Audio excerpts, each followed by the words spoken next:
الحمدللہ نحمدہ ونصلی علی رسولہ الکریم اما بعد فاعوذ باللہ من الشیطان الرجیم بسم اللہ الرحمن الرحیم۔ اس سے پہلے میں نے ایک ویڈیو اپلوڈ کی جس کے اندر میں نے عماد الاسلام بھائی کا علمی لیول بتایا آپ کو، اور اس کے اندر میں نے ایتھیسٹ اور ایکس مسلم کے ساتھ جو ان کا ایک مناظرہ ہوا وہ بھی آپ کو دکھایا، جس میں وہ ایکس مسلم کے جواب نہیں دے سکے۔ زمین آسمان کس نے بنایا؟ سر میں اس چیز کو 120% مانتا ہوں کہ زمین آسمان دنیا کائنات سارا کچھ کسی نہ کسی گاڈ نے بنائی،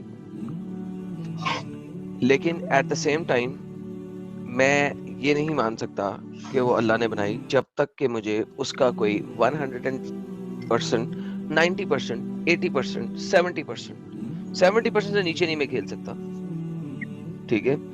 70% at least authentic evidence and proof ملے کہ وہ اللہ تھا، اور وہ 70% proof کیسے دیں گے آپ، وہ آپ کی مرضی کے اوپر ڈیپینڈ کرتا ہے، لیکن یس میں ایگری کرتا ہوں کہ دنیا اور یہ کائنات چانس کے اوپر نہیں بن سکتی، اس کو کسی نہ کسی نے بنایا ہے، it's not by chance.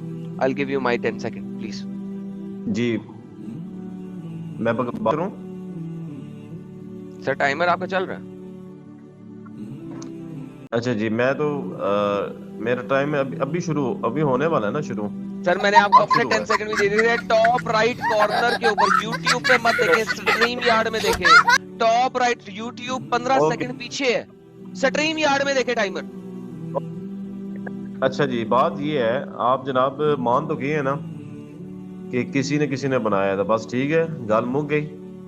It mean کہ آپ کے پاس کچھ بھی نہیں ہے، آپ کے پاس کوئی علم نہیں ہے، آپ لوگوں کے پاس، آپ صرف ایک ڈرامہ لگانے کے لیے آتے ہو، شو کرتے ہو سارے۔ خیر آپ کو میں کہوں گا کہ آپ اگر آپ کے پاس ریفرنس نہیں ہے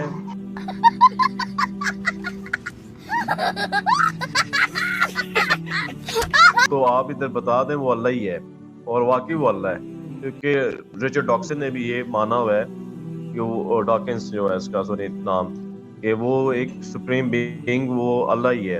ختم ہو گئی آپ کی۔ اب میں نے کہا کہ میں اس پر ویڈیو بناتا ہوں کہ ایکس مسلم اور ایتھیسٹ قسم کے لوگ یا جن کے ذہن میں اس قسم کے اشکالات آ رہے ہیں وہ یہ نہ کہیں کہ ان کے پاس کسی قسم کے کوئی جواب نہیں ہے، ان مسلمانوں کے پاس، ان مسلمانوں کے علماء کے پاس کسی قسم کے کوئی جواب نہیں ہے، بلکہ جوابات ہیں، لیکن آپ نے جس بندے سے پوچھا نا ان بھائی کو کچھ بھی پتہ نہیں ہے، نہ وہ حافظ ہیں، نہ عالم ہیں، نہ قاری ہیں، نہ انہوں نے کوئی تجوید کی ہے۔ ہمارے استاد کو انہوں نے فون کیا، انہوں نے کہا کہ مجھے المحنت المفنت کے اوپر جواب دیں، جو ان کا ایک رٹایا سوال ہے۔ تو انہوں نے آگے سے پوچھا آپ نے کہیں سے تعلیم حاصل کی ہے؟ انہوں نے کہا جی میں نے تجوید کی ہے۔ انہوں نے تجوید کے کچھ سوال پوچھے، ان کو تجوید بھی نہیں ہے، جو انہوں نے پڑھا ہوا ہے وہ ان کو نہیں آیا، اور جو انہوں نے پڑھا ہی نہیں وہ یہ کیسے سوال کے جواب دیں گے؟ اس لیے آپ دیکھیں آپ نے غلط بندے سے سوالات پوچھے ہیں، اور یہ کوئی ایسی بات نہیں ہے کہ میں تکبر کر رہا ہوں اور میں ان کو کوئی نیچا دکھانا چاہتا ہوں، ان کو ذلیل کر رہا ہوں۔ اب جس طرح کا انہوں نے کام کیا کہ ایتھیسٹ کے پاس جا رہے ہیں، ان کو کہہ رہے ہیں میں آپ کو جواب دوں گا، حالانکہ ان کو آتا واتا کچھ بھی نہیں تھا۔ اب مسلمانوں کو انہوں نے بدنام کیا کہ ان کے پاس کچھ جواب نہیں ہے، تو صرف یہ بتانے کے لیے میں آپ کو یہ سب کچھ بتا رہا ہوں۔ اب جو اس ایکس مسلم کا سوال ہے کہ میں مانتا ہوں کوئی نہ کوئی گاڈ ہے، لیکن اس کی کیا دلیل ہے کہ وہ گاڈ اللہ ہے؟ تو پھر میں ان سے ایک سوال کروں گا کہ آپ جب مانتے ہیں یہ کہ کوئی نہ کوئی خدا ہے لیکن وہ اللہ نہیں ہے، تو پھر یہ بتائیں آپ کے اللہ کے سوا وہ ہے کون؟ کیا بت ہیں جن کو خود بناتے ہیں پھر ان کی پوجا شروع کر دیتے ہیں؟ کیا وہ آگ ہمارا خدا ہے؟ ستاروں کی لوگ عبادت کرتے ہیں، کیا ستارہ ہمارا خدا ہے؟ سورج کی لوگ عبادت کرتے ہیں، کیا سورج ہمارا خدا ہے؟ اگر آپ کہتے ہیں ہم عیسائیوں والے خدا کو مانتے ہیں، تو عیسائی بھی تو ایک خدا اور اللہ کو ہی مانتے ہیں وہ، اور اگر آپ کہتے ہیں کہ ہم یہودیوں والے خدا کو مانتے ہیں، تو یہودی بھی تو ایک خدا اللہ کو ہی مانتے ہیں۔ آپ دنیا کے اندر جتنے بھی خدا ہیں ڈھونڈ لیں، اللہ سے زیادہ مضبوط دلیل آپ کو کسی کے بھی خدا ہونے کی نہیں ملے گی۔ دیکھیں اسی طرح قرآن پاک کے اندر آتا ہے وَإِذْ قَالَ إِبْرَاهِيمُ لِأَبِيهِ آزر، ابراہیم علیہ السلام نے اپنے والد آزر سے کہا أَتَتَّخِذُ أَصْنَامًا آلِهَةً، کہ کیا آپ ان بتوں کو اپنا معبود بنائے ہوئے ہو، جن کو خود تراشتے ہو، پھر ان کو بیچ کے ان سے نفع بھی حاصل کرتے ہو، پھر انہی کے سامنے ان کی پوجا کرتے ہو، انہیں کوئی اپنا خدا بنایا ہوا ہے۔ انی اراک و قومک فی ضلال مبین، میں دیکھتا ہوں کہ آپ اور آپ کی قوم جو ہے کھلی گمراہی کے اندر ہو۔ ان کی قوم کیا تھی؟ کسی نے ستارے کو معبود بنایا ہوا تھا، کسی نے چاند کو معبود بنایا ہوا تھا، کسی نے سورج کو معبود بنایا ہوا تھا۔ تو ابراہیم علیہ السلام ان کے پاس گئے ان کو سمجھانے کے لیے۔ وہ کہتے ہیں جب انہوں نے دیکھا فلما جن علیہ اللیل رآ کوکبا، جب رات چھا گئی انہوں نے دیکھا ایک ستارہ چمک رہا ہے، رآ کوکبا، تو حضرت ابراہیم علیہ السلام نے اپنی قوم کی زبان میں کہا قال ھذا ربی، یہ تو میرا رب ہے۔ فلما افلا، لیکن جب وہ ستارہ غائب ہو گیا تو انہوں نے کہا کہ قال لا احب الافلین، کہ میں غائب ہونے والے کو پسند نہیں کرتا، یعنی کہ غائب ہونے والا کیسے میرا خدا ہو سکتا ہے۔ فلما رأى القمر بازغا، پھر ایک جو ان کی قوم تھی وہ چاند کی عبادت کرتی تھی، تو حضرت ابراہیم علیہ السلام نے کہا، جب چمکتا ہوا چاند دیکھا تو حضرت ابراہیم علیہ السلام نے کہا قال ھذا ربی، یہ میرا رب ہے۔ فلما افلا، اور جب وہ چاند بھی غائب ہو گیا، قال لئن لم يهدني ربي لاكونن من القوم الضالين، تو ابراہیم علیہ السلام فرماتے ہیں کہ اگر میرا رب مجھے ہدایت نہ دیتا تو میں تو گمراہ ہو جاتا۔ پھر حضرت ابراہیم علیہ السلام نے سورج کو دیکھا، انہوں نے کہا فلما رأى الشمس بازغة، تو انہوں نے کہا قال ھذا ربی، یہ میرا رب ہے، ھذا اکبر، اور یہ ان سب سے بڑا بھی ہے، سورج ان سب سے بڑا بھی ہے اور یہ میرا رب ہے۔ لیکن پھر جب سورج بھی غائب ہو گیا تو فلما افلت قال یا قوم انی بریء مما تشرکون، تو حضرت ابراہیم علیہ السلام کہتے ہیں انی بریء مما تشرکون، میں تمہارے شرک کرنے سے بیزار ہوں، یعنی کبھی سورج کو معبود بنا رہے ہو، کبھی ستارے کو معبود بنا رہے ہو، کبھی چاند کو معبود بنا رہے ہو جو کہ غائب ہو جاتے ہیں، بریء مما تشرکون، میں اس سے بیزار ہوں۔ پھر انہوں نے کہا انی وجہت وجہی للذی فطر السماوات والارض حنیفا، میں اس رب کی طرف یکسو ہو کے چہرہ کرتا ہوں اپنا جس نے زمین اور آسمان کو پیدا کیا ہے، وما انا من المشرکین، اور میں مشرکین میں سے نہیں ہوں۔ تو اللہ کے سوا اور کون ہے جو رب ہو؟ امن خلق السماوات والارض، کون ہے جس نے زمین اور آسمان کو پیدا کیا؟ وانزل لکم من السماء ماء، اور آسمان سے پانی کو اتارا، فانبتنا به حدائق ذات بہجہ، کون ہے جس نے اس پانی کے ساتھ ہرے بھرے باغات کو پیدا کیا؟ ماں کان لکم ان تنبتوا شجرہا، تم میں تو یہ طاقت نہیں تھی کہ تم ان درختوں کو پیدا کر سکو۔ کیا کسی انسان میں یہ پیدا کرنے کی طاقت ہے کہ وہ درختوں کو اگاتا ہو؟ نہیں، تم میں یہ طاقت ہی نہیں ہے کہ تم ان درختوں کو پیدا کر سکو۔ الہ مع اللہ، کیا ہے کوئی اللہ کے سوا؟ امن جعل الارض قرارا، کون ہے جس نے زمین کو رہنے کا ٹھکانہ بنایا؟ وجعل خلالها انہارا، اور اس کے اندر کس نے ہے جو نہریں بنائی؟ وجعل لها رواسیا، اور اس کے اندر پہاڑ گاڑ کر زمین کو ایک جگہ ٹھہرایا۔ وجعل بین البحرین حاجزا، اور دو سمندروں کے اندر کس نے آڑ رکھی کہ میٹھا پانی نمکین میں نہیں جاتا اور نمکین پانی میٹھے کے اندر نہیں جاتا۔ الہ مع اللہ، کیا ہے کوئی اللہ کے سوا؟ امن یجیب المضطر اذا دعا، کون ہے جس کو تم بے قرار ہوتے ہو تو پکارتے ہو؟ ویکشف السوء، اور وہ تمہاری مشکلیں حل کرتا ہے۔ وجعلکم خلفاء الارض، اور زمین کی بادشاہی تمہیں عطا کرتا ہے۔ الہ مع اللہ، کیا ہے کوئی اللہ کے علاوہ؟ تو ہے کیا کوئی اللہ کے علاوہ معبود؟ کیا ہے اللہ جیسا کوئی رب؟ نہ بت ہے، نہ چاند ہے، نہ ستارے ہیں، نہ سورج ہے، نہ آگ ہے، نہ گائے ہیں، نہ سانپ ہے، نہ کوئی پتھر ہے، کوئی اس اللہ رب العزت کے جیسا نہیں ہے۔ قرآن پاک کے اندر اللہ رب العزت کیا کہتے ہیں؟ فَبِأَيِّ حَدِيثٍ بَعْدَهُ يُؤْمِنُونَ، کہ اس کے بعد بھی کوئی ایسی بات ہے جس کے اوپر یہ لوگ ایمان لائیں گے؟ اللہ اکبر، کہ اس کے بعد بھی کوئی ایسی بات ہے، اس کے بعد بھی کوئی ایسی نشانی دکھائیں ان کو کہ جس پر یہ ایمان لائیں گے۔ اور یہ اتنی بڑی بڑی نشانیوں کے اوپر تو ایمان نہیں لا رہے، اتنے واضح طور پر اسلام کے اوپر یہ ایمان نہیں لا رہے جس کے اندر والدین کے حقوق، پڑوسیوں کے حقوق، بیوی بچوں کے حقوق، اپنے رشتہ داروں کے حقوق، معاشرے کے حقوق، لوگوں سے بات کس طرح کرنی ہے، اپنا اخلاق کس طرح کرنا ہے، تجارت کس طرح کرنی ہے، کسی کو نقصان نہیں پہنچانا، نہ زبان سے نہ ہاتھ سے، کسی کو دھوکہ نہیں دینا، کسی کے ساتھ فراڈ نہیں کرنا، اتنا خوبصورت دین، کسی کے ساتھ جھوٹ نہیں بولنا، ایسا دین ہو اور اس کو چھوڑ کر یہ کسی اور کی طرف جائیں تو فَبِأَيِّ حَدِيثٍ بَعْدَهُ يُؤْمِنُونَ، اس کے بعد اور کیا ہے کہ جس کے اوپر یہ ایمان لائیں گے؟ کیا ایسا دین ہے کسی اور کے پاس؟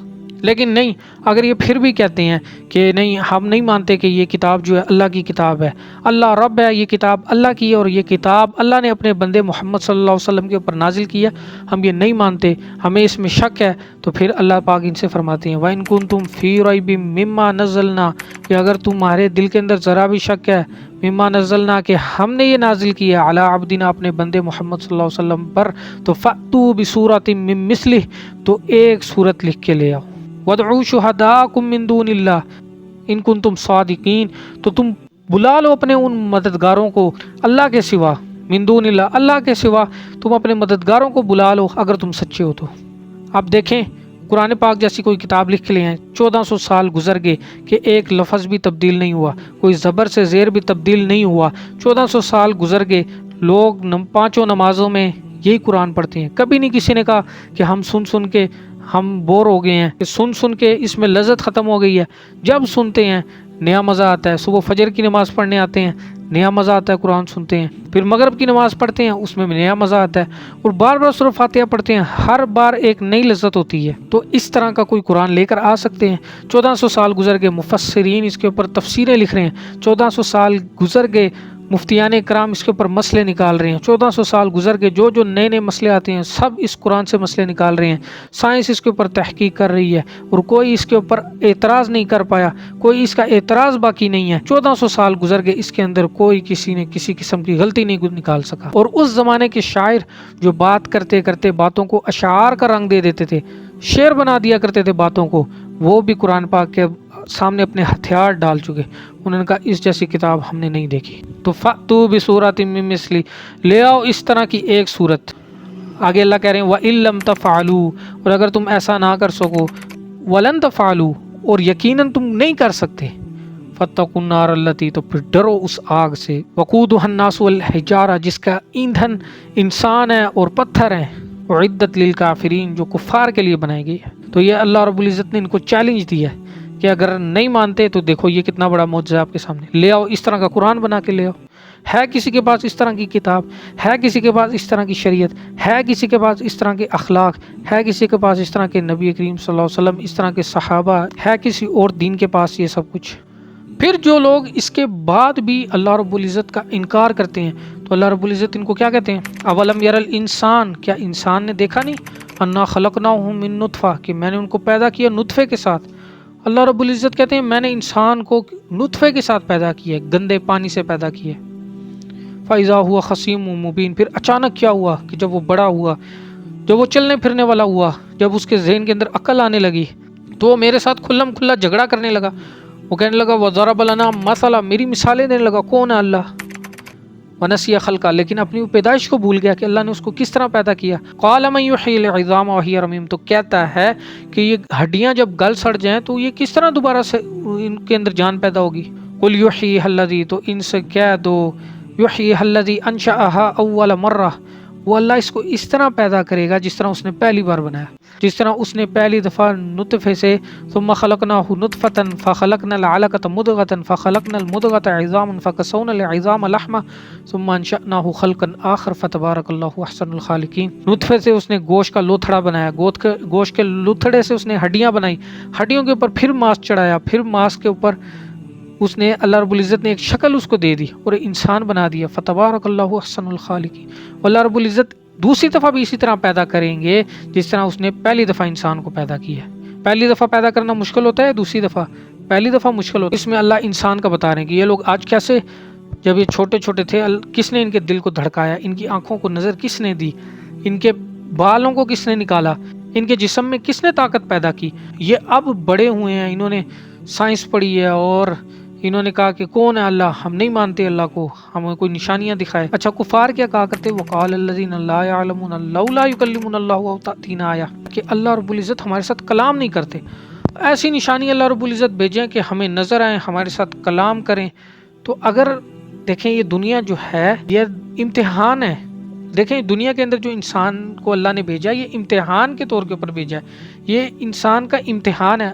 اگر اللہ سامنے آ جائے تو پھر امتحان کس بات کرے؟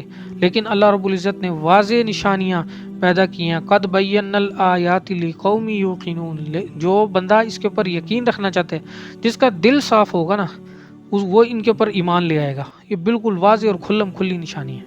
تو باقی آپ لوگ جب ان کو دیکھیں، ایتھیس کی باتوں کو سنیں، تو آپ کو غصہ ہونے کی بالکل ضرورت نہیں، آپ کو ٹینشن لینے کی کوئی ضرورت نہیں ہے۔ نبی کریم صلی اللہ علیہ وسلم بھی جب ان کو یہ ساری نشانیاں بتایا کرتے تھے تو وہ بالکل نہیں مانا کرتے تھے۔ پھر اللہ رب العزت ان کو تسلی کیا دیتے تھے، انا ارسلناک بالحق، کہ ہم نے آپ کو بالکل حق بات دے کے بھیجی ہے، بشیرا و نذیرا، جو ان کے اوپر عمل کرے گا ان کے لیے خوشخبری، اور جو ان پہ عمل نہیں کرے گا ان کے لیے ڈر سنا دینا۔